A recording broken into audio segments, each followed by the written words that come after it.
আজি যদিও আমি দুৰ্গা পূজালৈ আহিছিলোঁ, কিন্তু আমাৰ পূজাত মন বহা নাই। আহি যেতিয়াই জুবিন দাৰ ঘৰ পাইছোঁহি সঁচাই সুখ বিহ্বল। এইবাৰ প্ৰথম দুৰ্গা পূজা জুবিন দা বিহীন। খুব বেয়া লাগিছে। আচলতে আজিৰ দিনটোতে আদ্য শ্ৰাদ্ধ পৰিছে। আমি সেইকাৰণে ইয়াতে বহি আছোঁ। খুব দুখ লাগিছে। প্ৰথম এইবাৰ শৰৎ যেন উকা মা দুৰ্গায়ো যেন মন মাৰি আছে, তেনেকুৱা এক অনুভৱ। পূজা যিটো উৎসৱ হয়, সেই উৎসৱ যেন ক'ৰবাত ম্লান পৰি গৈছে। হয় মাংগলিক কাৰ্যসূচীখিনিতো হ'বই লাগিব, যিহেতু মাৰ আগমন হৈছে পৃথিৱীলৈ। গতিকে আজি সপ্তমী পূজাৰ মাংগলিক কাৰ্যখিনি হৈছে, কিন্তু কোনো জাকজমকতা নাই। যেন ইয়াতে আহি বহি থাকিহে শান্তি লাগিছে, এনেধৰণৰ এক অনুভৱ হৈছে। হয়, আৰু আজি আদ্য শ্ৰাদ্ধ দিনটো পৰিছে সপ্তমী পূজাৰ দিনাই। গতিকে আমাৰ যিহেতু শৈশৱ যৌৱন জুবিন দাৰ গানৰ মাজেৰেই পাৰ হৈছিল। প্ৰতিটো বহাগ, প্ৰতিটো শৰৎ, প্ৰতিটো বসন্ত তেওঁৰ গানেৰেই মুখৰিত হৈ আছিল। আজি এই আদ্য শ্ৰাদ্ধৰ দিনটোত ইয়াতে আহি তেওঁৰ আত্মাৰ সদ্গতিৰ কাৰণে প্ৰাৰ্থনা জনাইছোঁ।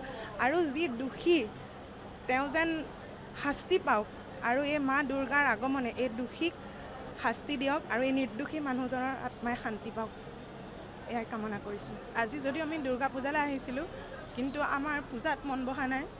আহি যেতিয়াই জুবিন দাৰ ঘৰ পাইছোঁহি সঁচাই সুখ বিহ্বল। এইবাৰ প্ৰথম দুৰ্গা পূজা জুবিন দা বিহীন। খুব বেয়া লাগিছে। আচলতে আজিৰ দিনটোতে আদ্য শ্ৰাদ্ধ পৰিছে। আমি সেইকাৰণে ইয়াতে বহি আছোঁ। খুব দুখ লাগিছে। প্ৰথম এইবাৰ শৰৎ যেন উকা মা দুৰ্গায়ো যেন মন মাৰি আছে, তেনেকুৱা এক অনুভৱ। পূজা যিটো উৎসৱ হয়, সেই উৎসৱ যেন ক'ৰবাত ম্লান পৰি গৈছে। হয় মাংগলিক কাৰ্যসূচীখিনিতো হ'বই লাগিব, যিহেতু মাৰ আগমন হৈছে পৃথিৱীলৈ। গতিকে আজি সপ্তমী পূজাৰ মাংগলিক কাৰ্যখিনি হৈছে, কিন্তু কোনো জাকজমকতা নাই। যেন ইয়াতে আহি বহি থাকিহে শান্তি লাগিছে, এনেধৰণৰ এক অনুভৱ হৈছে। হয়, আৰু আজি আদ্য শ্ৰাদ্ধ দিনটো পৰিছে সপ্তমী পূজাৰ দিনাই। গতিকে আমাৰ যিহেতু শৈশৱ যৌৱন জুবিন দাৰ গানৰ মাজেৰেই পাৰ হৈছিল। প্ৰতিটো বহাগ, প্ৰতিটো শৰৎ, প্ৰতিটো বসন্ত তেওঁৰ গানেৰেই মুখৰিত হৈ আছিল। আজি এই আদ্য শ্ৰাদ্ধৰ দিনটোত ইয়াতে আহি তেওঁৰ আত্মাৰ সদ্গতিৰ কাৰণে প্ৰাৰ্থনা জনাইছোঁ।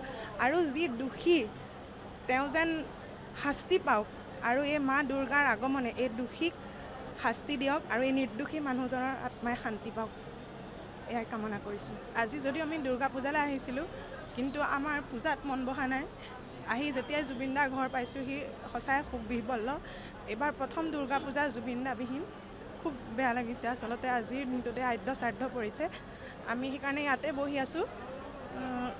খুব দুখ লাগিছে। প্ৰথম এইবাৰ শৰৎ যেন উকা মা দুৰ্গায়ো যেন মন মাৰি আছে, তেনেকুৱা এক অনুভৱ।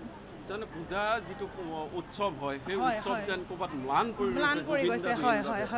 হয় মাংগলিক কাৰ্যসূচীখিনিতো হ'বই লাগিব, যিহেতু মাৰ আগমন হৈছে পৃথিৱীলৈ। গতিকে আজি সপ্তমী পূজাৰ মাংগলিক কাৰ্যখিনি হৈছে, কিন্তু কোনো জাকজমকতা নাই। যেন ইয়াতে আহি বহি থাকিহে শান্তি লাগিছে, এনেধৰণৰ এক অনুভৱ হৈছে। হয়, আৰু আজি আদ্য শ্ৰাদ্ধ দিনটো পৰিছে সপ্তমী পূজাৰ দিনাই। গতিকে আমাৰ যিহেতু শৈশৱ যৌৱন জুবিন দাৰ গানৰ মাজেৰেই পাৰ হৈছিল। প্ৰতিটো বহাগ, প্ৰতিটো শৰৎ, প্ৰতিটো বসন্ত তেওঁৰ গানেৰেই মুখৰিত হৈ আছিল। আজি এই আদ্য শ্ৰাদ্ধৰ দিনটোত ইয়াতে আহি তেওঁৰ আত্মাৰ সদ্গতিৰ কাৰণে প্ৰাৰ্থনা জনাইছোঁ। আৰু যি দোষী তেওঁ যেন শাস্তি পাওক, আৰু এই মা দুৰ্গাৰ আগমনে এই দোষীক শাস্তি দিয়ক, আৰু এই নিৰ্দোষী মানুহজনৰ আত্মাই শান্তি পাওক, এয়াই কামনা কৰিছোঁ।